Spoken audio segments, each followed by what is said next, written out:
Chris Williams. Can you hear me okay? Yep, please proceed. Okay, thank you. My name is Chris Williams. I am a community leader in Southwest. Me and my friends are in Greenleaf, and so I'd like to go through the Greenleaf redevelopment. The proposal required that the respondents demonstrate the financial capacity and resources to execute a redevelopment plan. Yet residents were told that preservation of Greenleaf Senior was needed in order to make the redevelopment more financially viable. Greenleaf, DCHA has also proceeded with a relocation plan in effect, which is really getting around HUD policy that required that any relocation plan as a part of a redevelopment plan has to go to HUD for approval. That was not done and really poses many legal issues for DCHA going forward. There is no built site yet identified for Greenleaf, yet we have in the request for proposals that, quote, the site will be developed in phases in order to achieve the goal of build first. There is no public documentation with respect to how each of the developers were scored, yet we see major deviation from the requirements of the RFP. For example, we have at least one building that will be preserved, that is Greenleaf Senior, yet no plan submitted as a part of the formal review process included preservation of current buildings. Also, the Housing Authority identified in the RFP that, quote, all existing properties on the site were delivered in 1959 and are physically obsolete. Yet again, we're seeing preservation of at least one building in Greenleaf, which makes that statement false. With the redevelopment plan as well in the RFP, there was an effort to incorporate a human services delivery system. That human services delivery system to meet the needs of new residents and current residents has not yet been fully disclosed to residents, much less the public. We know that there are ongoing investigations with respect to former board members and former employees at DCHA, and it really raises the question whether or not Greenleaf redevelopment should move forward. It was pointed out today that the vote to extend the negotiation for the MAD really ran against the previous board vote in 2020 that no extensions would be offered for the Greenleaf redevelopment. I'd also like to point out that there are several topics in this process that have not yet been given the light of day. One has to do with the affordable housing land covenant at Greenleaf. This is unique among public housing properties in Washington, D.C., because this is in addition to the declaration of trust that exists on the Greenleaf land.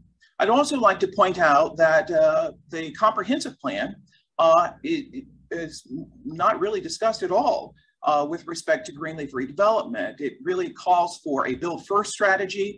It also says that 30 seconds remaining, sir. It also says that the redevelopments in Southwest should, quote, remain an exemplary model of equity and inclusion. And with the proposal that we are given, we're seeing overwhelming market rate units. Of course, many of these, over 100 of these, include market rate townhouses. So I think you all probably need to start over, otherwise you're going to get in a lot of legal trouble.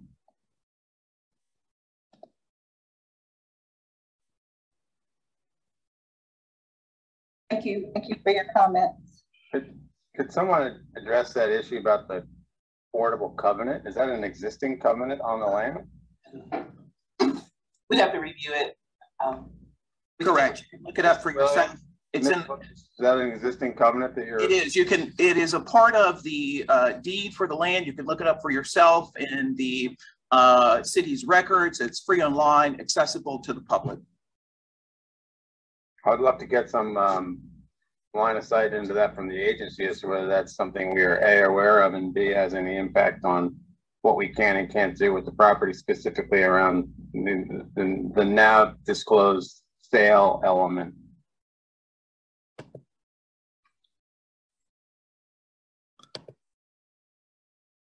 Patricia Bishop.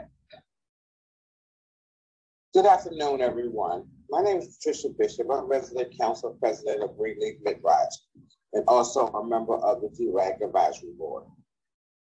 I continue to speak out and get in good trouble due to the fact of the developers and changing what I know that happened years ago when Charles Allen spoke and said there will be a first build fight and then to start the building. This is the truth. Whoever says and denies this do not need to be doing business with Greenleaf residents or Department of Housing Commissioner Board. We are so sick and tired of the lies, the back and forth disrespect and mistreatment of us, the tenants, with everything that we see going on with other properties being discussed at these commissioner board meetings. It is ridiculous and a blank disrespect. Harper Capers, 77,000 land and property that HUD housing has already agreed to developers to take care of and do for the people that was originally living there. That ain't happened. All these other properties are going through the same disrespect.